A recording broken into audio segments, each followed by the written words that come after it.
Gold trusted gold buyers మీరు తాకట్టు పెట్టిన బంగారాన్ని విడిపించి ఈ రోజు ఉన్న మార్కెట్ ధరకు కొనబడను.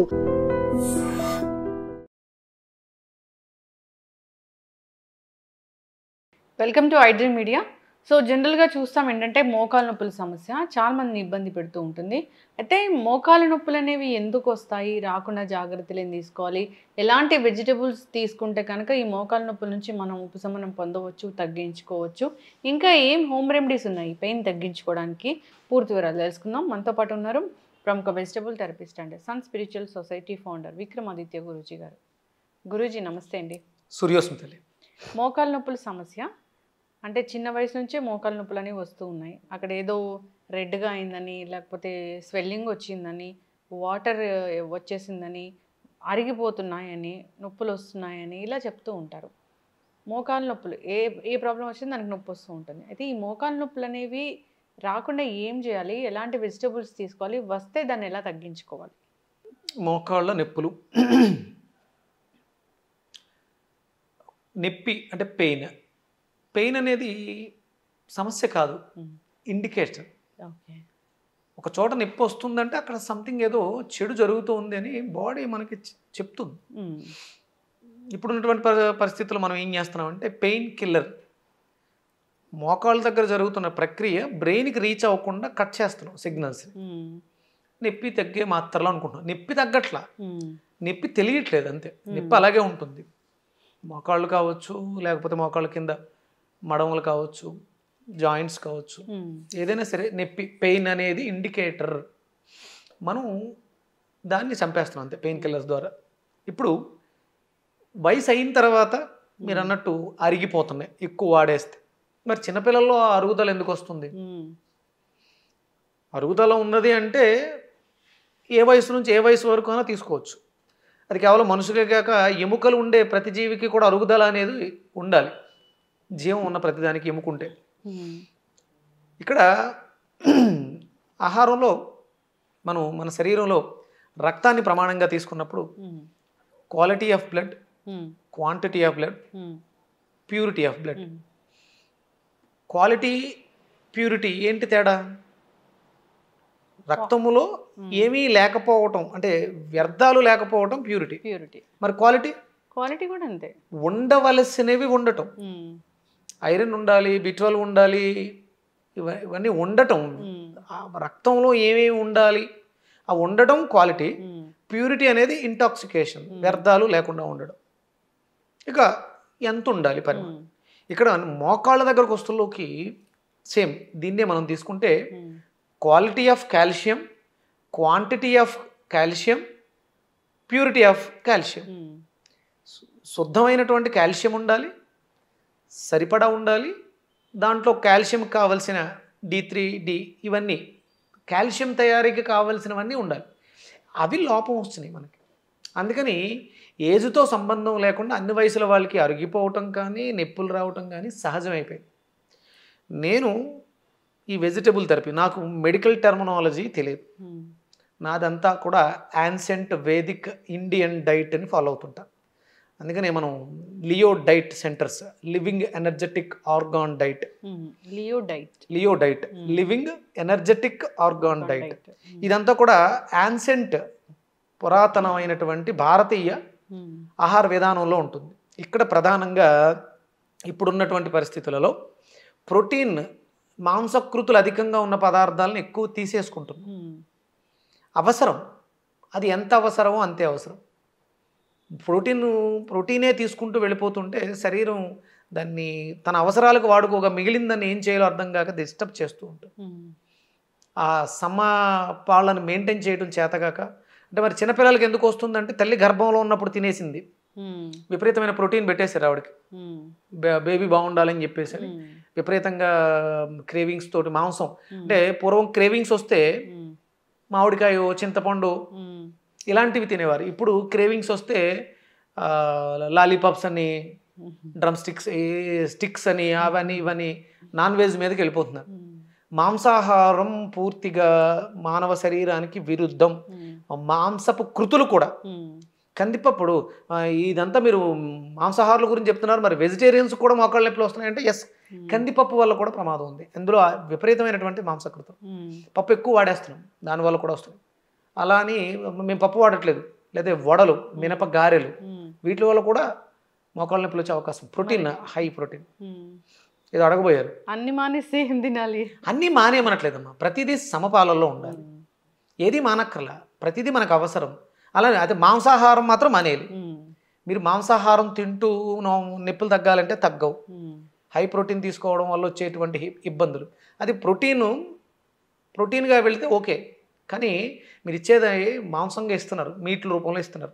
మీట్ ప్రాసెస్ చేయడానికి పట్టే సమయం ఎక్కువ, శరీరం బాగా విపరీతమైనటువంటి శ్రమకు లోనవుతుంది. దానివల్ల ఎసిడిక్ నేచర్ హై అవుతుంది. దానివల్ల మోకాళ్ళలో ఉండేటువంటి గుజ్జు, కార్టిలేజ్ ఏదైతే అక్కడ ఉండేటువంటి గమ్ము ఉందో అది డిహైడ్రేట్ అవుతుంది. అరిగిపోవటం కాదు, కుచించుకుపోతుంది. దాన్ని మళ్ళీ మనం పునరుద్ధీకరించాలి అంటే ఆ శరీరానికి తేమ ఇవ్వాలి, ఆల్కలైన్ ఇవ్వాలి. ఆ సాంద్రతని, తేమని ఇవ్వగలిగితే మళ్ళీ మనం మోకాళ్ళు. నేను మా నాన్నగారి విషయంలో చూశాను, నిప్పులు అంటూ ఉండేవారు. ఒకసారి మొత్తం బాడీ టోటల్ డీటాక్స్ చేశారు. పూర్తిగా ఆయన శరీరాన్ని డీటాక్స్ చేసిన తర్వాత అసలు ఏ నొప్పులు, ఇక్కడ జాయింట్లు నొప్పులు వచ్చేవి, ఇక్కడ నొప్పులు వచ్చేవి, అవన్నీ మొత్తం వ్యానిష్ అయిపోయింది. అలాగే మా అత్తయ్య గారు, వాడు వెయిట్ ఉండేది ఆవిడ. శుభ్రంగా ఎప్పుడైతే మనం పర్ఫెక్ట్ డైట్, లియో డైట్ తీసుకున్నామో దాంతో వాళ్ళకున్న నొప్పులు పోయినాయి. నొప్పులకి ప్రధానమైనటువంటి కారణం మనం విపరీతంగా తినేయటం ఫస్ట్. ఇక తర్వాత కాల్షియం డెఫిషియన్సీ. కాల్షియం ఎందులో ఉంది? మిల్క్. ప్రధానమైనటువంటి వనరు మనకి మిల్కే. మిల్క్ వాడకాల్లో ఇప్పుడు మనకి ఈ బర్రెలు ఎక్కువైనాయి. పూర్వం అంతా కూడా మనకి ఆవులు ఎక్కువ ఉండేవి. ఆవు పాలు చాలా శ్రేయోదాయకం. ఆవు మజ్జిగ, ఆవు వెన్న, ఆవు పెరుగు, ఇవన్నీ మనకు ఆరోగ్యాన్ని ఇచ్చేవి. పూర్తిగా ఆవునే మనం దూరం చేసుకుని కబేళాలకు వెళ్తుంటే చూస్తూ ఆనందిస్తున్నాం. ఆవుని రక్షించుకోవాల్సిన అవసరం. మోకాళ్ళ నొప్పులతో బాధపడుతున్నారు అంటే ఇవి మీరు చెయ్యాలి. ఇక తర్వాత ఇప్పటికిప్పుడు మరి మనకు ఆవులు దొరకవు, ఆవు పాలు దొరకవు, ఏం చేయాలి అంటే మనకి నువ్వులు ప్రధానంగా తీసుకోవాలి. అంటే చెడిపోయిన కాల్షియం కూడా నొప్పులకు కారణం అవుతుంది. మనం ఉండాల్సినంత ఉందండి అంటే చెడిపోయి ఉండొచ్చు, ఎక్కువైపోయి ఉండొచ్చు, పాడైపోయి ఉండొచ్చు, దానివల్ల ప్రాబ్లమ్స్ వస్తాయి. అందుకని నువ్వులు మనకి మన భారతదేశంలో బాగా దొరికేటువంటి పంట, నువ్వులు బాగా తినాలి. అలాగే కొబ్బరి మనకి దేవుడికి నివేదనగా పెట్టింది, మనం తింటామని కొబ్బరిని బాగా తీసుకోవాలి కాల్షియంని బాగుపరచుకోవడానికి. అలాగే మనకి సున్నం, తమలపాకుల్లో సున్నం వేసుకుని జీర్ణక్రియని మెరుగుపరచడానికి కూడా కాల్షియం అవసరం. తమలపాకుల మీద సున్నం రాసుకుని కిడ్నీ కింద వాడడం మన సాంప్రదాయంలో ఉంది, ఆహారంలో స్వీకరించడం. ఇవి ఈ మోకాళ్ళ నొప్పులు, లేకపోతే మెడ నొప్పులు, మోచేతుల నొప్పులు, ఈ నొప్పుల నుంచి బయటపడటానికి రావడానికి ప్రధానమైనటువంటి కారణాలు. అంటే వెజిటబుల్స్లో ఏం తీసుకుంటే ఈ మోకాళ్ళ నొప్పులు తగ్గుతాయి? ఎసిడిక్ నేచర్ని ఆల్కలైన్ చేయాలి ఫస్ట్. చెడిపోవడానికి కారణం ఎసిడిటీ. అందుకని మనం బూడిద గుమ్మడికాయని ప్రధానంగా తీసుకుంటాం. బూడిద గుమ్మడికాయ జ్యూస్ని రెగ్యులర్గా తీసుకోవడం ద్వారా ముందు మన ఎసిడిక్ నేచర్ ఉన్న బాడీ ఆల్కలైన్ అయ్యి తద్వారా నొప్పులు తగ్గడానికి అవకాశం ఉంటుంది. గురూజీ, ఇప్పుడు బూడిద గుమ్మడికాయలు అంటే చిన్న బూడిద గుమ్మడికాయలు దొరకవు. దాన్ని అసలు మనం అలా చెప్పకూడదు, బూడిద గుమ్మడికాయ అని పెద్ద సైజులోనే ఉంటుంది. ఒక బూడిద గుమ్మడికాయ తెచ్చి దాన్ని కట్ చేసి మిగతాది ఫ్రిడ్జ్లో పెట్టి అలా వాడుకోవచ్చు? తప్పలేదు, ఇంకా తప్పదు. ఎందుకంటే మనం ప్రాసెస్ చేయట్లేదు. అంటే ఫ్రిడ్జ్లోంచి ఏదైనా తీస్తే దాన్ని మనం వేడి చేయకూడదు. ఇక్కడ వేడి చేయట్లేదు, దాంట్లో ఉన్న పోషకాలు తగ్గుతూ ఉంటాయి. ఎందుకంటే దాంట్లో ప్రాణశక్తి ఉంది కాబట్టి అది తను కాపాడుకుంటూ ఉంటుంది. ఒక 5-6 రోజులు దాటితే కుళ్ళిపోతుంది. కుళ్ళిపోయిందంటే ఇక పనిచేసే స్థితిలో, అంటే దాంట్లో కూడా శక్తి కూలిపోయింది. అది ఫ్రెష్గా ఉంది అంటే మనం దాన్ని వాడుకోవడానికి ఎలాంటి ఇబ్బంది లేదు. ఫ్రిడ్జ్ తప్పదు. ఆ ముక్క బయటకు తీసి మనకు కావాల్సినంత కట్ చేసుకుని కాసేపు ఒక 5-10 నిమిషాలు నీళ్ళలో ఉంచేస్తే ఈ ఫ్రిడ్జ్లోంచి వచ్చేటువంటి సిఎఫ్ఓ అని ఉంటుంది, క్లోరోమోనోఫామ్ అని చెప్పేసి ఒక విష పదార్థం రిలీజ్ అవుతుంది. అది ఆ వాటర్లో డైల్యూట్ అయిపోతుంది. దాన్ని మనం వాడుకోవచ్చు. జ్యూస్ చేసుకుని కొంచెం చిన్న అల్లం ముక్క యాడ్ చేసుకుని మెత్తగా గ్రైండ్ చేసుకుని గ్లాసులు వాటర్ వేసుకుని వడకట్టి మిరియాలు ఉప్పు వేసుకోవడం ద్వారా సైంధవ లవణం వేసుకుని ఒక బూడిద గుమ్మడికాయని కట్ చేస్తే అది ఎన్ని రోజుల పాటు జనరల్ గా దానికి కరెక్ట్గా పర్ఫెక్ట్గా వాడితే ఒక బూడిద గుమ్మడికాయని తీసుకొచ్చి 3 రోజుల్లో ఫినిష్ అయిపోతుంది. రోజుకి 200 గ్రామ్స్ తీసుకుంటే 2-3 డేస్లోనే అయిపోతుంది. మినిమం 200 గ్రామ్స్ తీసుకోవాలి. మార్నింగ్ ఈవినింగ్ తీసుకున్న 400, ½ కిలో అయిపోతుంది. ఒక కేజీన్నర ఉంటుంది. ఈ ఇంట్లో 2-3 ఉంటే అందరూ తాగొచ్చు. కేవలం మోకాళ్ళ నొప్పులు ఉన్న వాళ్ళే కాకుండా అందరికీ ఇప్పుడు అవసరం. ప్రతి ఇంట్లోనూ గ్యాస్ట్రిక్ లేని వాళ్ళు ఎవరు లేరు. అందుకని బూడిద గుమ్మడికాయని విరివిగా వాడడం ద్వారా మోకాళ్ళ నొప్పులు కారణమైనటువంటి ఎసిడిక్ నేచర్ ఆల్కలైన్ అవుతుంది. ఇప్పుడు క్యాన్సర్ వచ్చిన వాళ్ళు కూడా బూడిద గుమ్మడికాయ జ్యూస్ తీసుకోవాలని చెప్తున్నారు. తప్పకుండా దాన్ని మనం ఇంకొక ఎపిసోడ్ చేద్దాం. ఇది మోకాళ్ళ నొప్పులకు సంబంధించి బెండకాయలు విరివిగా తీసుకోవడం ద్వారా అంటే మన శరీరంలో ఎక్సోక్రైన్ గ్లాండ్ సిస్టమ్, శోషరస వ్యవస్థ తీసుకున్న పదార్థాన్ని పూర్తిగా పచనం చేసి దాంట్లో ఉన్న ఎంజైమ్స్ని తీసుకోవడానికి కావాల్సిన వ్యవస్థ ఏర్పడుతుంది. కానీ బెండకాయల్ని నైటు నీళ్ళలో నానబెట్టి ఉదయం ఆ నీళ్లు తీసుకోవటం, ఓక్రా వాటర్ అని చెప్పేసి పబ్లిసిటీ చేస్తున్నారు. ముక్కల్లాగా కట్ చేసి జెల్ లాగా వస్తుంది, నీళ్ళలో వేసేస్తే నైటు ఉదయం తీసుకుని నీళ్లు తాగాలని చెప్తున్నాం కదా సూర్యోదయానికి పూర్వం. ఈ బెండకాయ నీళ్ళని తీసుకోవడం ద్వారా మన శరీరం కూడా పఫీగా చాలా ఆరోగ్యకరంగా ఉంటుంది, మోకాళ్ళ నొప్పులు తగ్గడానికి కూడా దోహదం చేస్తుంది. అలాగే నువ్వుల్ని బాగా దోరగా వేయించి పెట్టుకుని కొంచెం ఎండు కొబ్బరి కలిపి అలాగే దాంట్లో క్యారెట్ తురుముకుని వేసుకుని తినడం ద్వారా కూడా నొప్పులు తగ్గే అవకాశం ఉంటుంది. క్యారెట్ని బాగా తురమాలి. దాంతోపాటు మీకు ఇంకా ఏమన్నా యాపిల్ ఇలాంటివి కూడా తినొచ్చు. బాగా నమిలి తినాలి. కాల్షియం, క్వాలిటీ ఆఫ్ కాల్షియం ఎప్పుడు వస్తుంది అంటే బాగా నమిలినప్పుడు బాగా వస్తుంది. మింగేయటం లేకపోతే జంక్ ఫుడ్స్ తినడం అది కాల్షియం చెడిపోవడానికి కారణం అవుతుంది. అయితే ఇప్పుడు నొప్పులు వస్తున్నాయి అన్నప్పుడు అంటే దానికి పైన కాపడం లాగా కానీ లేదా దాన్ని ఆ నొప్పిని తగ్గించుకోవడానికి ఏదైనా ఉపశమనం కలిగించుకోవడానికి ఏమైనా టిప్స్ ఉంటాయా? మనకి మీకు ఆయుర్వేద షాపుల్లో మహానారాయణ తైలం అని దొరుకుద్దమ్మా. మహానారాయణ తైలం, ఆ తైలం రాసుకోవడం ద్వారా నొప్పులు తగ్గుతాయి.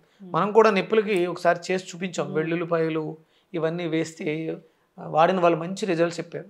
సైంధవ లవణాన్ని అంటే పూర్వం మనకి లవణ తైలం అని దొరికేది, ఇప్పుడు రావట్లేదు.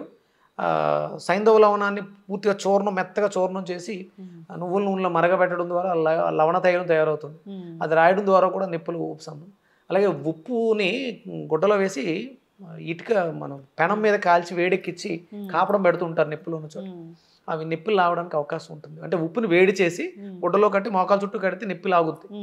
అలాగే వేడి నీటి కాపడం పెట్టుకుంటూ ఉంటారు, చల్ల నీళ్ళతో ఐస్ వాటర్తో కాపడం పెడుతూ ఉంటారు. ఇవన్నీ తాత్కాలిక ఉపశమనాలు. పర్మనెంట్ క్యూర్ మాత్రం ఆహార విధానంలో మార్పు. మీరు విపరీతమైనటువంటి మాంసాహారులు అయి ఉన్నారా, దయచేసి చేతులు జోడించి వేడుకుంటున్నాను, మానేయండి. కేవలం ఒక నొప్పుల గురించే కాదు, అది రానున్న రోజుల్లో చాలా రోగాలు వచ్చేస్తాయి. విపరీతమైనటువంటి గుడ్లు తినిపించేస్తున్నారు, 15 గుడ్లు 25 గుడ్లు తినిపించేస్తున్నారు, మాంసాలు కేజీలు మాంసం తినిపించేస్తున్నారు. ఇది భవిష్యత్తులో ఈ మోకాళ్ళ నొప్పులు ఎక్కువైపోవడానికి అవకాశం ఉంటుంది. ఇప్పుడు బాగుండొచ్చు, తిన్నప్పుడు బాగుంటుంది, నవ్వుతూ సంతోషంగా తింటాం, ఏడుస్తూ అనుభవించాల్సిన అవసరం ఉంటుంది. ఇది వేదం ఒప్పుకోదు.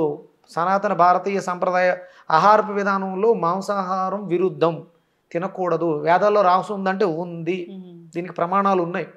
గుడ్లు కానీ మాంసాహారం కానీ విపరీతంగా తీసుకోవడం కానీ అసలు తీసుకోకుండా ఉండడం ఉత్తమం. అలవాటు పడి ఉన్నారు, తగ్గించండి.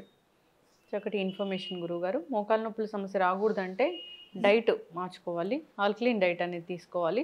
బూడిద గుమ్మడికాయ జ్యూస్ బాగా పనిచేస్తుందని చెప్పారు. అంతేకాదు ఈ బెండకాయ నీళ్ళు, ఒక్రా వాటర్ అని చెప్తూ ఉంటారు, అంటే నైట్ నానబెట్టి సోక్ చేసి తీసుకునేది జెల్ లాగా వస్తుంది, అది తీసుకోవచ్చు.